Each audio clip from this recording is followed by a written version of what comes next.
Hi hello viewers, welcome back to my channel. நான் உங்கள் சாய் பிரியா. இன்றைக்கி நம்ம சேனலில் சுபஸ்ரீ கிருஷ்ணவேணி எழுதின சின்னஞ்சிறு கிளியே அப்படின்ற நாவலோட கண்டினியூஷன் தான் கேட்க போகிறோம். வாங்க கதைக்கு போகலாம். ஒரு அழகான 2 தங்க ஜோடி மீன்களை தொட்டியுடன் வீட்டிற்கு வாங்கி வந்து அவைகளுக்கு சின்னா, மோட்டி என்று பெயரிட்டு அவைகளுடன் உரையாடினான் நவீன்.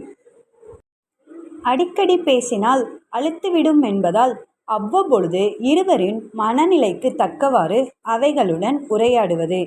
வெரி குட் மார்னிங், நல்லா தூங்கியாச்சா? கனவுல கூட இப்படியா உம்முன்னு வர்றது என்று நந்தினியை சீண்டி முறைப்பை வெகுமதியாக பெற்றுக்கொள்ள தொடங்கினான். இந்த வீட்டில் நான் பேசுகிறத கேட்க நீங்களாவது இருக்கீங்களே சிஎம், நீங்களாவது சண்டை போடாமல் சமத்தா இருக்கணும் என்று ஜாடை பேசினான். என்னை பார்க்க பாவமா இல்லையா? நான் சமத்து, சாது, அப்பாவி, எதுக்காகடா கோபம்? சொல்ல வர்றதையாவது கேட்கலாம்ல என்று சின்ன குழந்தையாய் மாறினான். அப்புக்குட்டி, அம்முக்குட்டி, செல்லுக்குட்டியில தங்குக்குட்டி, வைரக்குட்டி என்று அனுபவித்து அழகாக கொஞ்சினான் மீன்களைத்தான். நான் செய்தது தப்புதாம்மா, இன்னும் செல்லம்மா, எத்தனை நாள் தண்டனை கொடுக்க போறீங்க என்று மன்னிப்பு வேண்டினான். நந்தினிக்கு எத்தனை நாள்தான் கோபமாகவே இருக்க முடியும்? ஆரம்பத்தில் நவீனின் சீண்டலில் எரிச்சல் பிறந்தாலும் நாளடைவில் உள்ளூர ரசிக்கத் தொடங்கினாள். ஆனால் நவீனிடம் ஏனோ எரிச்சல் அடைவது போல்தான் வெளிக்காட்டினாள். அவள் மட்டும் வீட்டில் தனியாக இருக்கும் பொழுது மீன்களிடம் சென்று, நீங்க சின்னவா, நீங்க மோட்டியா, ரொம்ப க்யூட்டாக இருக்கீங்க, ரொம்பத்தான், நம்ம ஆளுக்கு துளிர் விட்டு போச்சு, சமாதானமாக கொஞ்சம் டைம் எடுத்துக்கோங்க என்று பேசுவாள். ஏற்கனவே ஃபோட்டோவை பார்த்து பேசியதை நவீன் பார்த்து விட்டதால் மீன்களுடன் பேசும்பொழுது ஜாக்கிரதையாகத்தான் பேசுவது. சில சமயங்களில் தானாகவே முன்வந்து இங்கே போலாமா, அங்கே போலாமா என்று நந்தினியை அழைப்பான்.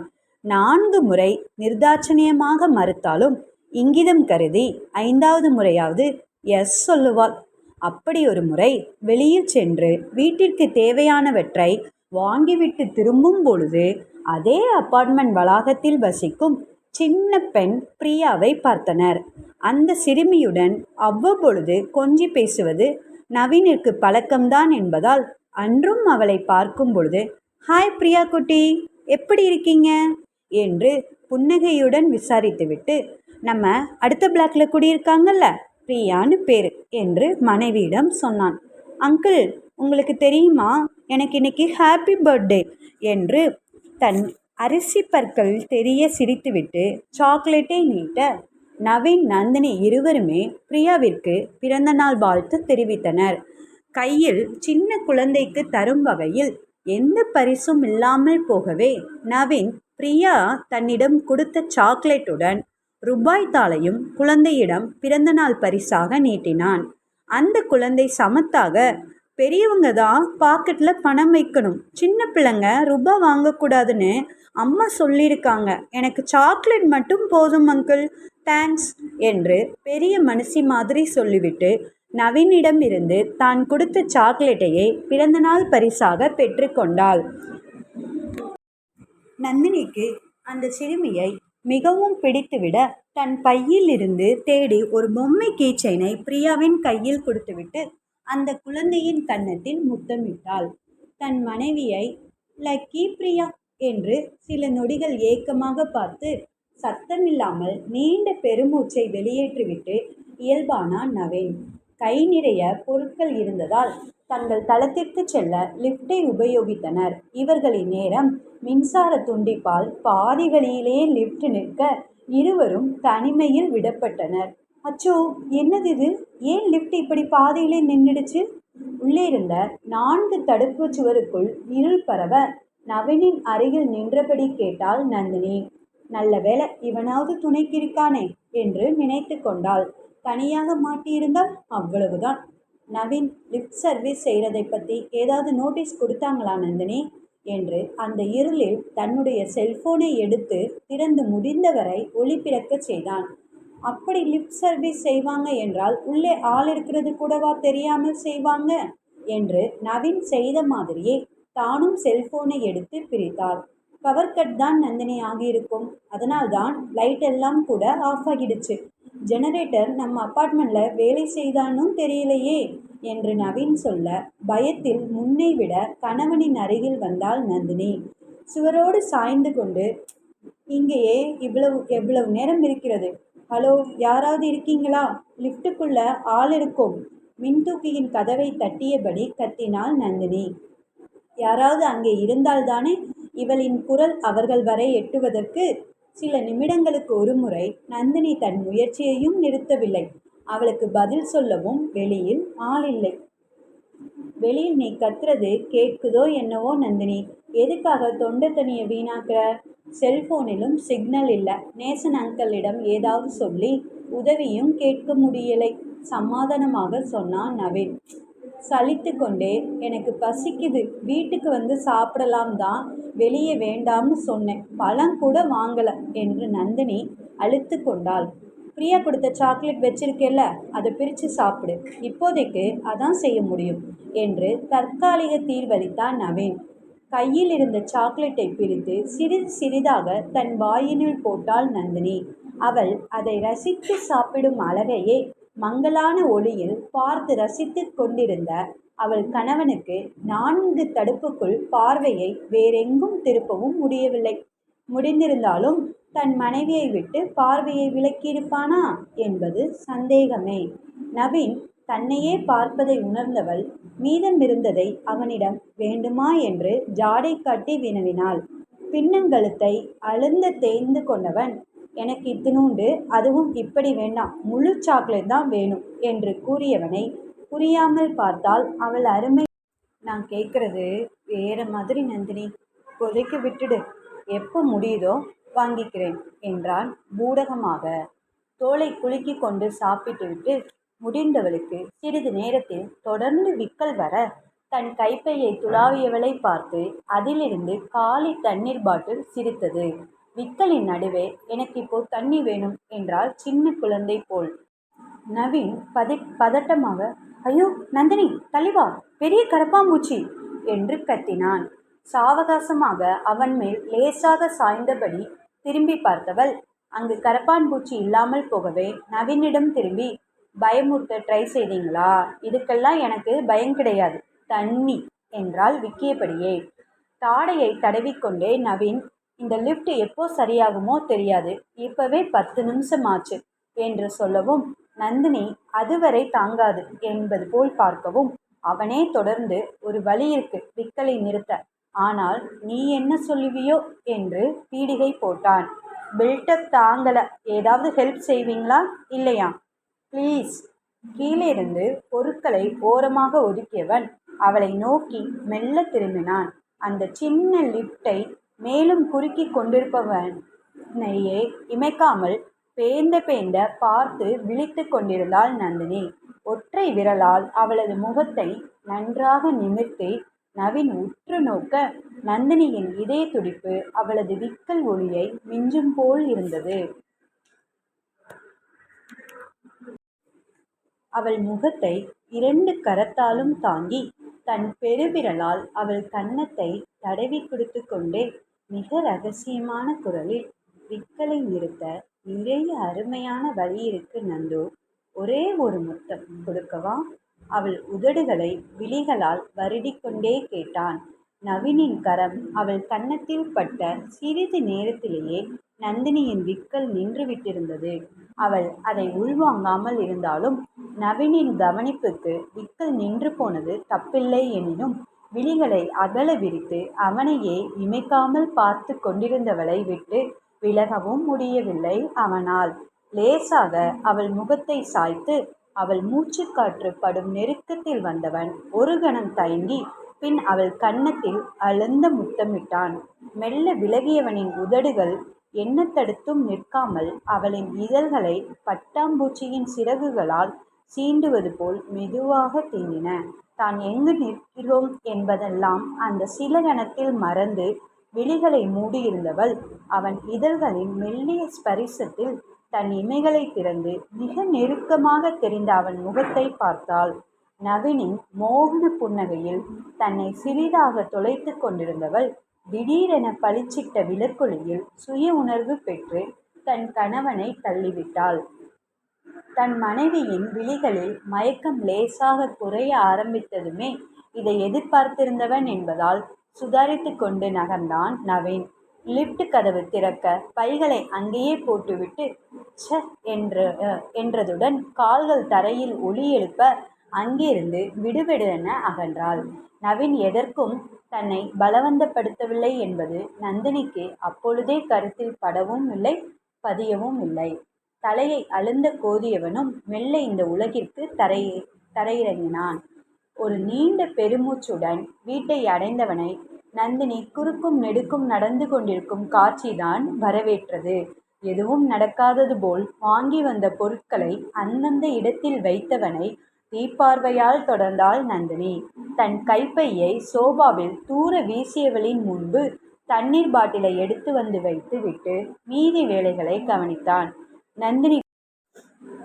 நந்தினி பொறுக்க முடியாமல், ஆஹா, என்ன அமைதியா ஒரு நடிப்பு, இந்த பூனையும் பால் குடிக்குமான்னு என்று பொரிந்தாள். நவீன் ஒன்றும் கூறாமல் மௌனம் காக்கவும் மேலும் கோபமுற்று, என்னடா இத்தனை நாள் அமைதியா இருக்காரேன்னு பார்த்தேன், இதுக்காகத்தானே இத்தனை பிளானோ? இது ஒண்ணுதான் குறியா? எப்படியாவது நினைச்சதை நடத்தி ஆகணும் இல்ல?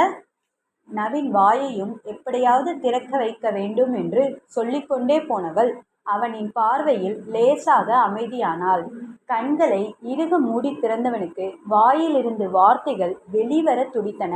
தானும் அதே இடத்தில் அவளை முத்தமிட வேண்டும் என்று திட்டமெல்லாம் தீட்டி அவளை நெருங்கவில்லை. அவள் விக்கலை நிறுத்தும் பொருட்டு ஒரு அதிர்ச்சி அளிக்க வேண்டும் என்றுதான் நெருங்கியதே. ஆனால் அத்தனை நெருக்கத்தில் தன் மனைவியை பார்த்த பின் அவளிடமிருந்து விலகுவது என்பது அவனால் முடியாது போயிற்று. அவளிடம் சொல்லலாம், எந்த நொடியில் அவள் விலக விரும்பியிருந்தாளோ இல்லை நடப்பதில் விருப்பமின்மை தெரிவித்திருந்தாளோ தன் கையணைப்பிலிருந்து விலகியிருக்கலாம். என்ன செய்ய போகிறேன் என்று கூறி தான் அந்த சின்ன முத்தத்தையும் தந்ததே. அவளின் வாய்மொழியாய் சம்மதம் சொல்லாவிடினும் அவள் மறுக்கவும் இல்லையே. ஆனால் இதை அவளிடம் சொல்லி ஆவதுதான் என்ன? திருமணமாகி கிட்டத்தட்ட 2 மாதம் கழித்து தன் புத்தம் புதிய காதல் மனைவியை அவள் கணவன் முத்தமிடுவது தவறா?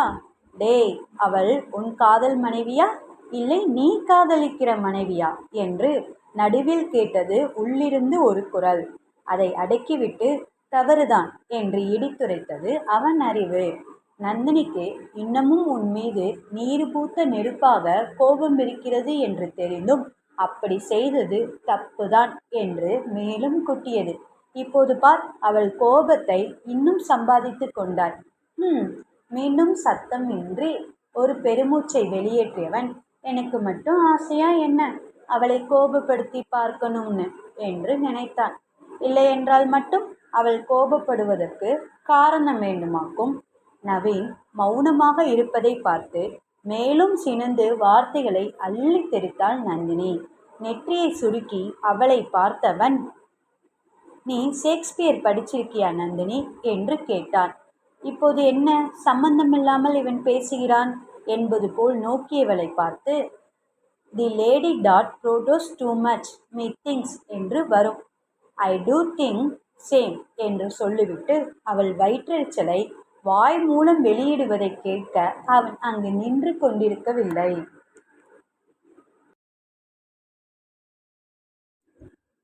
ஒன்றிரண்டு நாட்களுக்கு பிறகு அலுவலகத்திற்கு கிளம்பும் காலை வேளை பரபரப்பில் இருந்தனர் இருவரும்.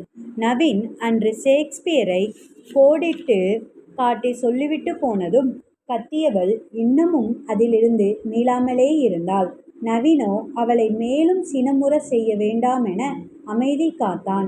அலுவலகத்திற்கு கிளம்பும்படி படுக்கையறையில் நந்தினி உடை மாற்றி கொண்டிருக்க புன்னகைக்கு பஞ்சமாகி போன நவீனின் வாழ்க்கையில் அவன் மொபைல் என்றென்றும் புன்னகை, முடிவில்லா புன்னகை என்று அங்கிருந்து இசைத்தது. அவன் ஒரு முக்கியமான அழைப்பை எதிர்நோக்கி இருந்ததால் அழைப்பு ஓசை கேட்டதும் லேசாக சாற்றியிருந்த கதவின் அர்த்தம் புரியாமல் விடுவிடுவென உள்ளே நுழைய அப்பொழுது நந்தினி தன் சேலை தலைப்பை சரி செய்து கொண்டிருந்தாள். அவளை அந்த நிலையில் பார்த்ததும் பேச்சின்றி மூச்சை உள்ளிழுத்து விட்ட நவீன் முன்னே செல்வதா அல்லது வந்த வழியே செல்வதா என்று ஒரு நொடி யோசித்தான். நந்தினி கோபத்தில் மனம் நோகும் அளவிற்கு எதுவும் சொல்வதற்கு முன், சாரி நந்தினி, அவசரத்தில் செல்போன் எடுக்க வந்தேன் என்று தயங்கினான்.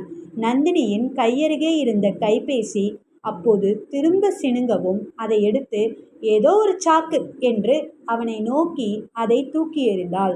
தன் காலருகில் வந்து விழுந்த செல்போனை ஒரு கண கைகளும் உடலும் இறுக பார்த்தவன் நந்தினியை ஏறெடுத்தும் பார்க்காமல் கீழே இருந்ததை எடுக்காமலே அங்கிருந்து சென்று விட்டான்.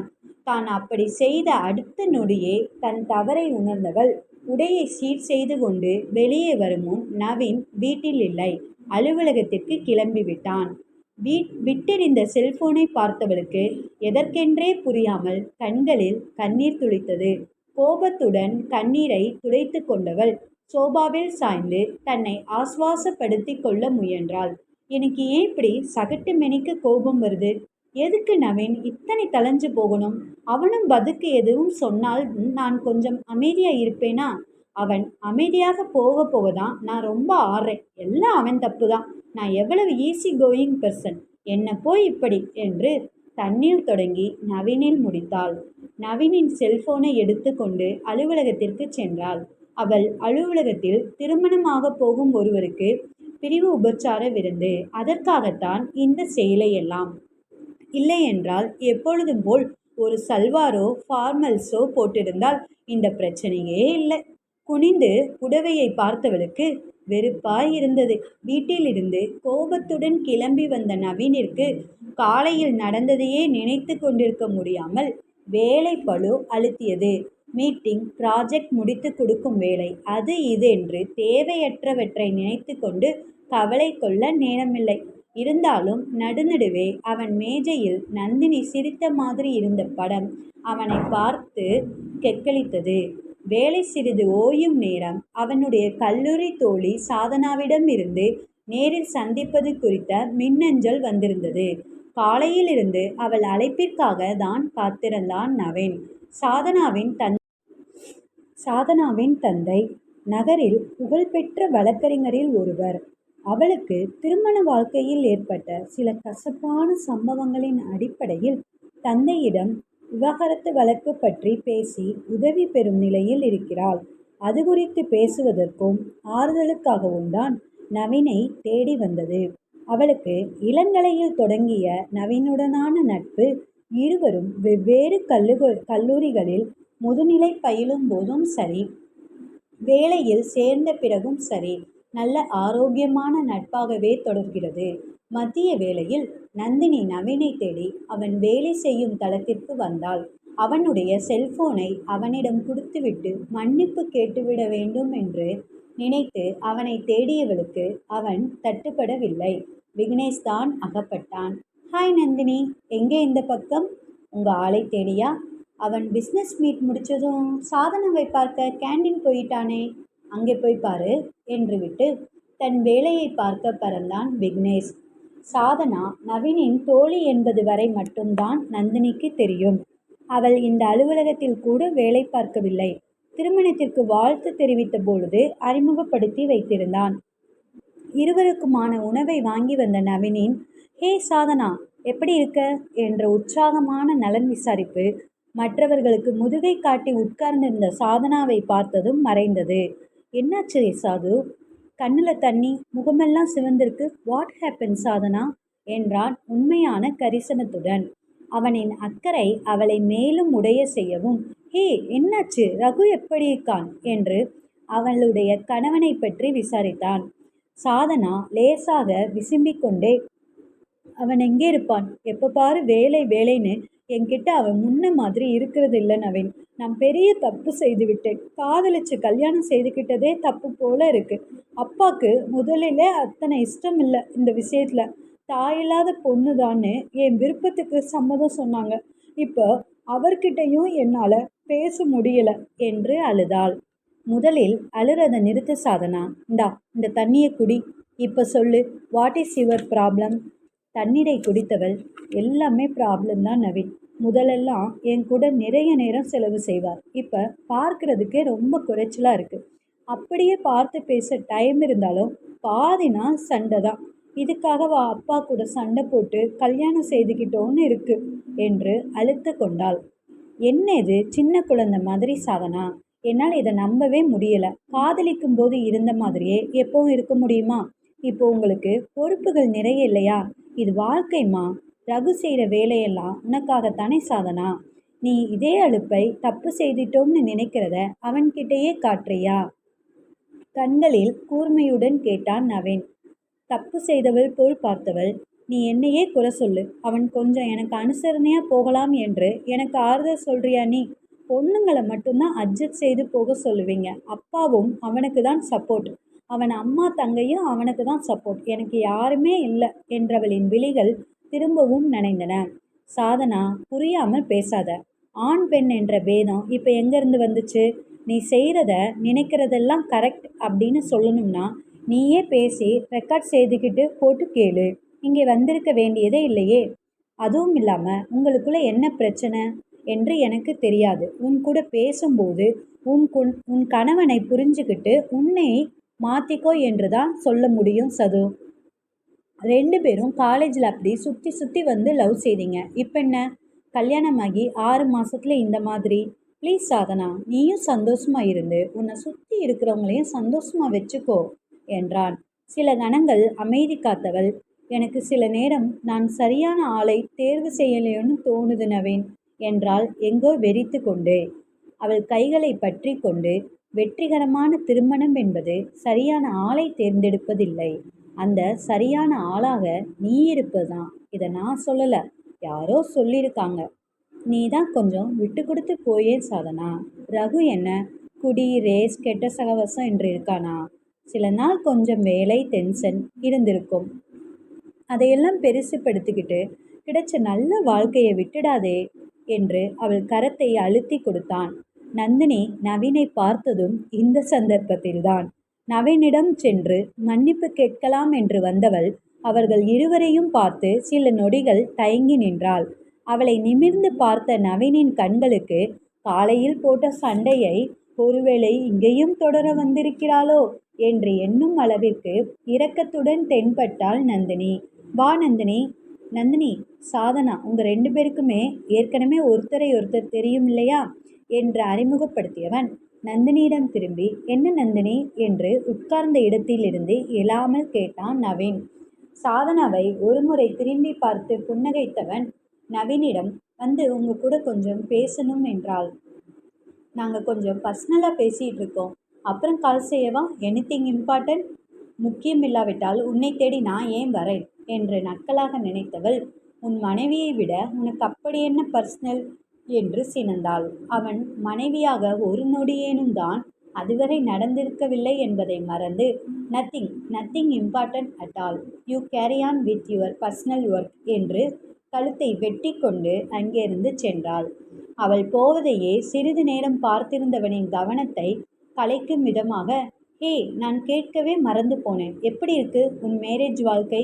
சந்தோஷமா இருக்கியா என்று கேட்டாள் சாதனா. கல்யாண வாழ்க்கை தானே, ரொம்ப சுவாரஸ்யமாக போகுது சாதனா. சந்தோஷத்துக்கு என்ன குறை? நாங்கள் நல்லா இருக்கோம். தன் வீட்டு கதையை அங்கு அவளிடமோ இல்லை வேறு யாரிடமோ கடைபரப்ப விரும்பவில்லை நவீன். தங்கள் பிரச்சனைகளை தாங்கள்தான் தீர்த்து கொள்ள வேண்டும். 3ஆமவர் நுழைவதை எந்த ரூபத்தினாலும் அவன் விரும்பவில்லை. மேலும் சிறிது நேரம் பொதுவாகவும் தன் சம்பந்தமாகவும் பேசிவிட்டு கிளம்பினாள் சாதனா. நீ சொன்னதையும் யோசிக்கிறேன் நவீன். ரகுவையும் மீட் செய். நீ சொன்ன மாதிரி திருமணங்கள் சொர்க்கத்தில் நிச்சயிக்கப்பட்டாலும் they all have to maintain and all this earth தான் இல்லையா? தேங்க்ஸ் நவீன், பார்க்கலாம் என்று விடை பெற்றாள். அவளை வழியனுப்பி வைத்தவன் தன்னுடைய திருமணத்தை பற்றியும் யோசனையில் ஆழ்ந்தான். சாதனாவிடம் சொன்னது அவளுக்கு மட்டுமில்லை, தனக்கும், ஏன் எல்லோருக்குமே பொருந்தும் தான். சம்பிரதாயமாக இல்லையென்றாலும் அது அவன் விரும்பி தேர்ந்தெடுத்த வாழ்வு. அதை நேராக்குவதும் சீரமைப்பதும் அவன் பொறுப்புதான். நந்தினியின் கோபம் வடியட்டும் என்று பொறுத்திருக்க வேண்டும். தன் செய்கையால் அன்பால் மட்டுமே தன் காதலை அன்பை அவளுக்கு புரிய வைக்க வேண்டும் என்று நினைத்து தன் வேலைகளில் ஆழ்ந்தான். தன் பொறுமைக்கும் எல்லையுண்டு என்று உணரும் வரை. மாலையில் வீட்டிற்கு வந்தவனை ஹாலில் சிதறி கிடந்த பொருட்கள் வரவேற்றன. இப்போ என்னாச்சு என்று ஆயாச பெருமூச்சுடன் காலில் ஒன்றும் மிதிபடாமல் அவற்றை எடுத்தபடி உள்ளே வந்தான். வெண்கலக் கடையில் யானை நுழைந்ததும் போன்ற சத்தத்துடன் சமையலறையில் பாத்திரங்களை உருட்டி கொண்டிருந்தாள் நந்தினி. அதை செவியிலே வாங்காமல் தன் போக்கில் வேலைகளை செய்தான்.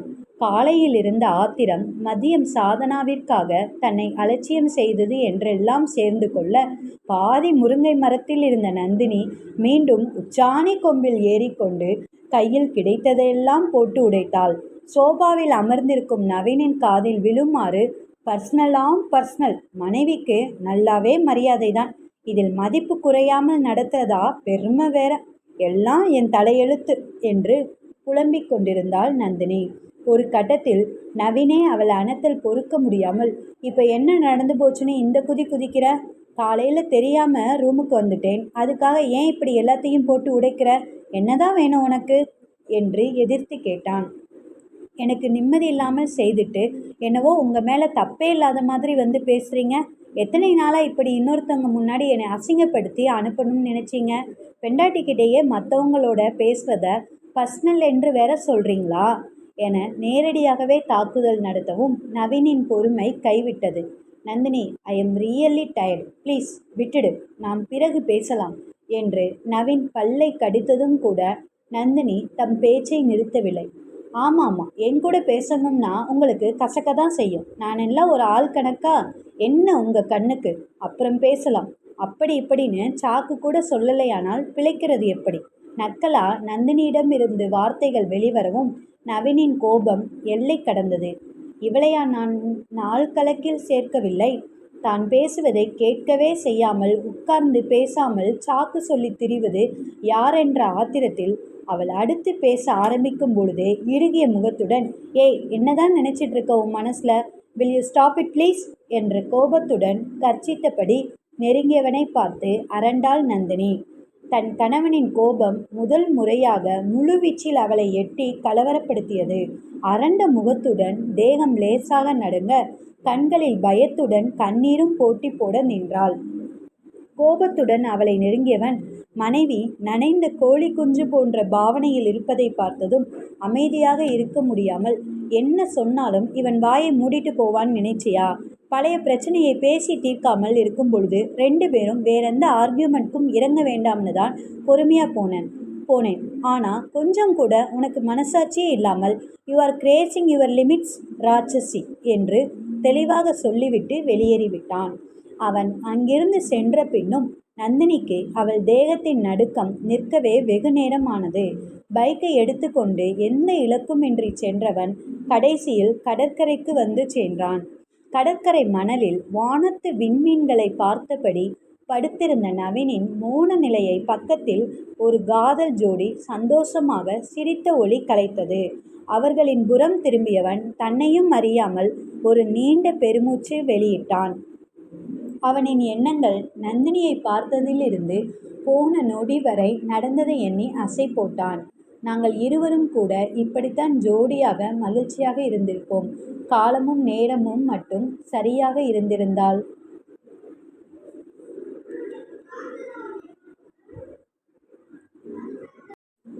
ஒரு இனிய மாலை பொழுதில் அலுவலகத்தில் கான்ஃபரன்ஸ் அறையில் மீட்டிங் முடித்துவிட்டு கிளம்பும் பொழுது விக்னேஷ், நவீன் உனக்கு ஃபோன் என்று அரைக்குறையாக காதில் வாங்கி கொண்டு ரிசீவரை வைத்தான். நவீன் புருவத்தின் மத்தியில் முடித்தவுடன் ரிசீவரை எடுத்து நவீன் ஹியர் என்று சொல்லவும் ரிசப்ஷனில் இருந்த பெண்மணி ஜஸ்ட் எ மினிட் என்று அழைத்த நபருடன் இணைத்தார்.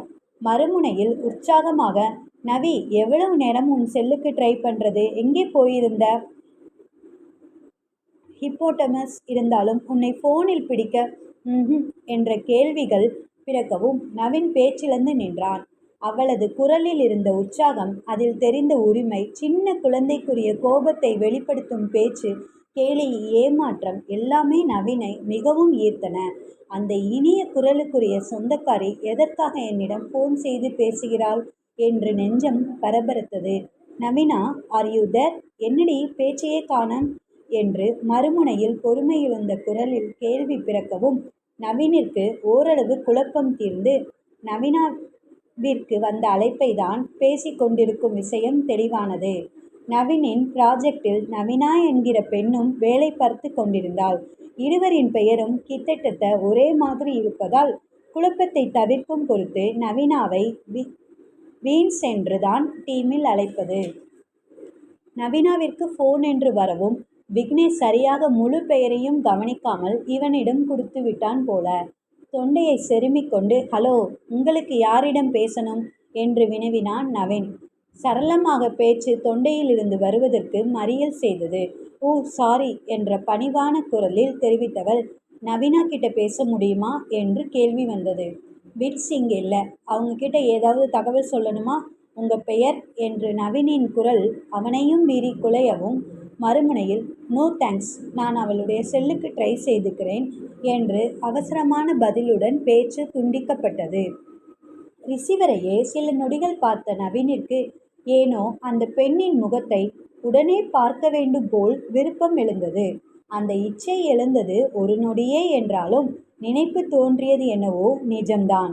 இங்கிதம் கருதி நவீனாவிடம் அழைப்பு வந்த விவரத்தை சொல்ல அவளது கேபினை தேடி விரைந்த பொழுது அவள் புறப்படுவதற்கு ஆயத்தமாகி கொண்டே போனில் பேசுவது அவனது காதுகளில் விழுந்தது. அம்மா தாயே, நீங்கள் ஃபோன் பேசி நான் எடுக்காமல் இருந்தது தப்பு தான். நான் மீட்டிங் முடிச்சு இப்போதான் வெளியில் வந்தேன். சொல்லுடி, என்ன விஷயம் என்று மன்றாடி கொண்டிருந்தாள். நான் தான் பேசுகிறேனான்னு உறுதி செய்துட்டு பேச வேண்டியதானடி நீ. ஃபோனில் யாராவது பேர் சொன்னாங்களா என்று தீவிரமாக விசாரிப்பு கேட்கவும் அப்படியே ஒரு சடன் பிரேக் போட்டு நின்றான் நவீன். சற்று முன் போனில் தன்னுடன் பேசியதை பற்றி விவாதித்து கொண்டிருப்பது நவீனுக்கு புரிந்தது. இல்லடி, எங்கள் டீமில் அப்படி யாரும் வலிஞ்சான் கேஸ் எல்லாம் இல்லை, நார்மலாக தான் பெயரை கேட்டிருப்பாங்க என்று நவீனா சொல்வதை கேட்டதும் அப்படியே ரிவர்ஸில் 2 அடி எடுத்து வைத்தான். ச, என்னை போய் வலிஞ்சான் கேஸ் என்று சொல்லிட்டு இருக்காளே, நான் கேட்டதே ஒரே கேள்விதான், அதுவும் ஃபோனில் கேள்வி கேட்க மாட்டாங்களா? அதுக்குள் வலிஞ்சான் என்று முடிவு கட்டிடுறதா? ரொம்ப தான் திமிரு. நான் என்ன ஆள் தெரியாமல் ஒருத்தங்க பெயரை கூப்பிட்டா பேசினேன்? அப்படி பேசின நீ தான் வலிஞ்சான் கேஸுன்னு சொல்லி 4 கேள்வி கேட்கணும் என்று லேசாக கௌரவம் எட்டி பார்த்தது. இவள் அழைத்ததை பற்றி சொல்ல வேண்டியது இப்போது மிக முக்கியமான விஷயமாக படாமல் போகவே தன் இஷ்டத்திற்கு திரும்பினான். நவீனா சிரித்தபடியே, கோவிலுக்கா? நாளைக்கா? ஓகே, வேற என்ன பிளான் என்று கேள்வி நவீனின் காதுகளில் விழுந்தாலும் அதை அவன் அலட்சியம் செய்யவில்லை. நவீனின் மனம் அன்று முழுவதுமே சமாதானமாகாமல் தவித்து கொண்டிருந்தது. ஆனால் நீரில் பூத்த நெருப்பாய் அந்த போனில் கேட்ட நவி என்ற அழைப்பு அவ்வப்பொழுது எதிரொலித்து கொண்டுதான் இருந்தது. அவளை நேரில் பார்த்தால் கட்டாயம் ஏதாவது சுருக்கென்று கேட்க வேண்டும். என்னை பற்றி என்னதான் நினைத்தாள்? ஏனோ அந்த முகம் தெரியாத பெண்ணின் தப்பான அபிப்பிராயம் அவன் மனதை குடைந்தது. சனிக்கிழமை காலையிலிருந்து எந்த வேலையிலும் ஈடுபாடு இல்லாமல் வளைய வந்தவனை தமிழ்நேச நங்கநல்லூர் ஆஞ்சநேயர் கோவிலுக்கு அழைத்தார். இன்னைக்கு மணிமேகலை நங்கநல்லூர் ஆஞ்சநேயருக்கு வடமாலை அணிவித்து சிறப்பு பூஜை ஏற்பாடு செய்திருக்காங்க. நீயும் எங்களோட நங்கநல்லூர் கோயிலுக்கு வருகிறாயா நவீன்? என்ன அங்கிள், ஏதாவது விசேஷமா? வினவிய நவீன் கிளம்புவதற்கு ஆயத்தமாக, என் மகள் காவேரிக்கு இன்னைக்கு பிறந்த நாள் நவீன், வீட்டுக்கு வந்துடு, நாங்கள் கிளம்ப தயாராக இருக்கோம் என்று விளக்கம் சொன்னபடியே சென்றார் நேசன். கோவில் என்று தானே நேற்று பீன்ஸ் பேசிட்டு இருந்த மாதிரி இருந்தது. ஒருவேளை நீயும் வருவியா பெண்ணே என்ற எண்ணம் ஓடும்போதே தலையில் தட்டி கொண்டான். ஆமாம், ஊர் உலகத்தில் ஒரு கோவிலை விட்டால் வேறு கோவிலே இல்லை பாரு. தெளிவான மனநிலையில் பார்த்தால் மூளை அந்த பெண்ணை சார்ந்த விஷயத்தையோ சின்னதுதான், அதை ஒதுக்கிவிடு என்று உணர்த்தியது. ஆனால் எல்லா விஷயங்களுமே அறிவுபூர்வமாக பார்த்துவிட்டால் மனிதனுக்கும் இயந்திரத்துக்கும் வித்தியாசம் இருக்காதே.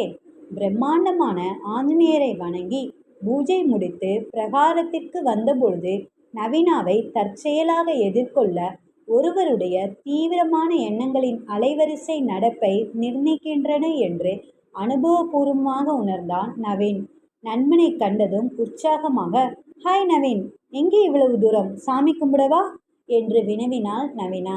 அதெப்படி மீன்ஸ்? இந்த மாதிரி சூப்பரான கேள்வியெல்லாம் உன்னால் மட்டும் கேட்க முடிகிறது என்ன குறும்பாக இவன் வினவவும் தன் தலையில் குட்டி கொண்டாள் நவீனா. பின்னர் சமாளித்து, நாங்கெல்லாம் கோவிலுக்கு சைட்டடிக்க தான் வருவோம், அதான் என்று கண் சிமிட்டினாள். நல்ல பழக்கம் மீன்ஸ்? ஆனால் அந்த நல்ல பழக்கத்தை எல்லோரும் பின்பற்றுவாங்கன்னு நினைக்கக்கூடாது என்று சொல்லிவிட்டு, அப்புறம் பேரு கேட்டால் வலிஞ்சான் கேஸ் என்று சொல்ல வேண்டியது என வெளியே வர துடித்த வார்த்தைகளை விழுங்கி கொண்டான். இன்னைக்கு என்ன ஐயா செம்மக்கடியா இருக்கிற மாதிரி இருக்கு என்று நவீனா இவன் பேசுவதை பார்த்து நேரடியாகவே வினவினாள். இல்லை வீன்ஸ், அப்படியெல்லாம் இல்லை, சாமி சேவையெல்லாம் முடிந்ததா என்று சமாளித்தபடியே வினவினான். சற்று தள்ளி இடுப்பு வரை விரிந்திருந்த கூந்தலில் மல்லிகை சூடி சேலையை லேசாக தூக்கி பிடித்தபடி அடிமேல் அடியெடுத்து வைத்து கொண்டிருந்த மருதாணி பச்சை நிற சேலை அணிந்திருந்த பெண்ணை காட்டி, என் ஃப்ரெண்ட்ஸ் கூட கோயிலுக்கு வந்தேன், தரிசனம் எல்லாம் முடிந்தது, அவ அண்ணனுக்காக ஏதோ பிரார்த்தனை என்று அடிப்பிரசன்னம் செய்து கொண்டிருக்கா, அவளுக்காக காத்துக்கிட்டு இருக்கேன் என்று சொன்னாள் நவீனா. இப்பொழுது நவீனுக்கு அவள்தான் இவள் என்ற கேள்வி மனதில் பிறந்ததுமே இதயத்தின் துடிப்பு அதிகரித்தது. ஒருவேளை அருகில் இருந்தால் நவீனா அறிமுகப்படுத்தி வைத்திருப்பாளோ? முதலில் போனில் பேசியவள்தான் இவள் என்று உறுதி செய்யணுமே. அறிமுகம் கிடைத்தால் அதன் பிறகு? ஆமாம், 5 ஆண்டு திட்டம் தீட்டி அதன்படிதான் எல்லா வேலையும் செய்கிறாயா? முதலில் அறிமுகம் கிடைக்கட்டும் என்ற எண்ணம் ஓட நின்றான். நவீனோடு திரும்பி, உன் கூட்டாளி எல்லாம் கோவிலுக்கு சாமிதான் கும்பிட வராங்க போல என்று நக்கலாக வினவினான். உனக்கு இப்படி சின்சியரா சாமி கும்பிட்ற பெண்ணை கிண்டல் செய்தால் உம்மாச்சி கண்ணை குத்திடும். நாங்கள் கோவிலுக்கு வர்றதுக்கும் நேற்றிலிருந்து பிளான் செய்கிறோம். எங்களை பார்த்து என்ன கேள்வி கேட்டுட்ட நவீன் என்று நவீனின் சந்தேகத்தை நவீனா தீர்த்து வைத்த பொழுது நேசனும் மேகலையும் அங்கு வருவதற்கு சரியாயிருந்தது. ஹாய் வீவர்ஸ், உங்களுக்கு என்னோடய சேனல் பிடிச்சிருந்தா ப்ளீஸ் லைக் பண்ணுங்கள், ஷேர் பண்ணுங்கள், சப்ஸ்கிரைப் பண்ணுங்கள், மறக்காமல் பெல் ஐக்கானை கிளிக் பண்ணுங்கள். தேங்க்யூ, பாய்.